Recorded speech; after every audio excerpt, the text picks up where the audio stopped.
Assalamualaikum warahmatullahi wabarakatuh. Di sini saya akan membahas tentang model infrastruktur jaringan. Sebelumnya, perkenalkan, nama saya Devianti Cantika Fitri, NIM 20051214019. Prodi S1 Sistem Informasi, kelas 2020A. Video ini dibuat untuk memenuhi tugas dari mata kuliah jaringan komputer dengan dosen pengampu Bapak Agus Prihanto STMkom. Yang pertama adalah pengertian jaringan komputer. Jaringan komputer adalah sebuah kumpulan komputer dan peralatan lainnya yang terhubung dalam satu kesatuan. Jaringan komputer dibagi menjadi dua, yaitu jaringan komputer terpusat dan jaringan komputer terdistribusi. Jaringan komputer terpusat adalah jaringan yang terdiri dari komputer klien dan komputer server, di mana komputer klien bertugas sebagai perantara dalam mengakses sumber informasi atau data yang berasal dari komputer server. Dalam jaringan terpusat, terdapat istilah DAM terminal atau istilah yaitu terminal bisu, di mana terminal ini tidak memiliki alat pemrosesan data. Berikut adalah gambaran dari jaringan terpusat. Selanjutnya adalah kelebihan dan kekurangan jaringan terpusat. Kelebihan jaringan terpusat yang pertama adalah standarisasi mudah diterapkan. Yang kedua, pemakaian CPU menjadi sangat efisien. Yang ketiga, sistem keamanan lebih terjamin. Yang keempat, sebagai sarana aplikasi multi-user. Sedangkan kekurangan jaringan terpusat yang pertama adalah bila komputer pusat mengalami kerusakan atau gangguan, maka seluruh sistem tidak dapat berfungsi.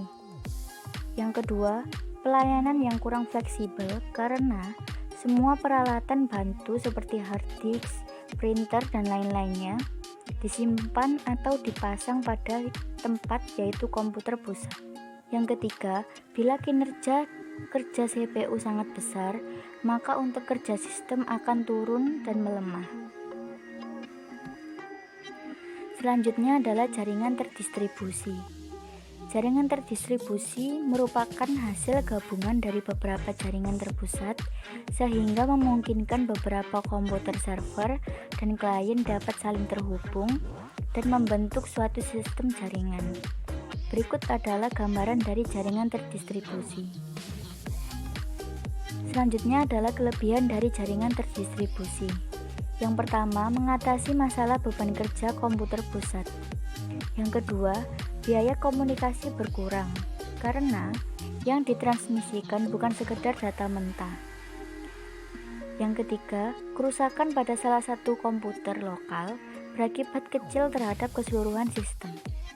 Yang keempat, dapat menambah komponen secara individu tanpa harus menduplikasi sistem. Yang kelima, fasilitas lokal dapat disesuaikan dengan kebutuhan lokal. Yang keenam, memungkinkan pertumbuhan sistem secara terus-menerus. Yang ketujuh, susunan sistem bisa disesuaikan dengan pola organisasi perusahaan. Yang kedelapan, memungkinkan beberapa bagian atau lokal mengadakan percobaan konsep baru dan fasilitas baru untuk mengurangi resiko kegagalan sistem secara keseluruhan. Yang kesembilan, pemakaian sumber daya bersama untuk peralatan yang mahal harganya. Yang terakhir, pemeliharaan data lebih mudah karena sumber data disesuaikan dengan daerah asalnya atau database terdistribusi. Selanjutnya adalah kekurangan jaringan terdistribusi. Yang pertama, boros dalam sistem peralatan. Yang kedua, biaya yang cukup mahal. Yang ketiga, proses data agak lambat dibandingkan dengan sistem terpusat. Yang keempat, membahayakan dari segi keamanan data karena pemakai diberi keleluasaan kerja pada komputer lokal. Selanjutnya adalah pembagian jaringan berdasarkan cakupannya. atau jangkauan geografis. Yang pertama adalah PAN atau Personal Area Network. PAN adalah jaringan komputer yang dipakai untuk berkomunikasi antara komputer dengan perangkat lain termasuk juga komputer serta PDA atau asisten pribadi digital. Sedangkan untuk perangkatnya sendiri bisa dimiliki pribadi atau bukan. Jaringan PAN umumnya hanya 4 hingga 10 meter yang dipakai untuk komunikasi antar perangkat pribadi yang dimiliki sendiri atau interpersonal communication, atau juga bisa menghubungkan ke tingkat lebih tinggi serta jaringan internet atau uplink. Yang kedua adalah WAN atau Wide Area Network. Adalah jaringan komputer yang mencakup area sangat besar seperti contohnya jaringan komputer antar wilayah, kota, dan negara yang butuh router serta saluran komunikasi publik. Yang ketiga, MAN atau Metropolitan Area Network. Jaringan satu kota atau wilayah. MAN adalah sebuah jaringan di dalam satu kota dengan transfer data berkecepatan tinggi yang menjadi penghubung banyak lokasi seperti perkantoran, kampus, pemerintahan, dan masih banyak lagi. Sedangkan jaringan MAN merupakan gabungan dari beberapa buah LAN. Untuk jangkauan dari MAN sendiri berkisar 10-50 km dan menjadi jaringan tepat untuk membangun jaringan antar kantor di dalam kota yang sama dan lainnya. Untuk membuat jaringan MAN, umumnya diperlukan operator telekomunikasi yang bisa menghubungkan jaringan komputer dan jaringan komputer lain. Yang terakhir adalah LAN atau Local Area Network. Biasanya, IP komputer tersusun masih dalam satu kelas. LAN merupakan jaringan komputer yang memiliki cakupan wilayah kecil seperti jaringan komputer pada kampus, sekolah, gedung, di dalam rumah, kantor, dan satu ruangan lainnya. Umumnya, LAN yang ada saat ini berbasis teknologi 802.3. Masing-masing komputer atau node mempunyai data komputasi sendiri, namun berbeda dengan konsep terminal. Masing-masing komputer juga bisa mengakses sumber daya pada LAN sesuai dengan hak akses yang sudah diatur. Sumber daya ini bisa berupa perangkat atau data seperti contohnya printer. Selanjutnya adalah fungsi dan contoh dari PAN atau Personal Area Network. Berikut adalah fungsi dari PAN dan contoh dari PAN. Dan di samping ini adalah gambaran dari PAN atau Personal Area Network. Selanjutnya adalah fungsi dan contoh dari LAN. Berikut adalah fungsi LAN dan contoh dari LAN. Dan di samping ini adalah gambaran dari LAN atau Local Area Network. Selanjutnya adalah fungsi dan contoh MAN atau Metropolitan Area Network. Berikut adalah fungsi dan contoh dari MAN. Dan di samping ini adalah gambaran dari MAN atau Metropolitan Area Network.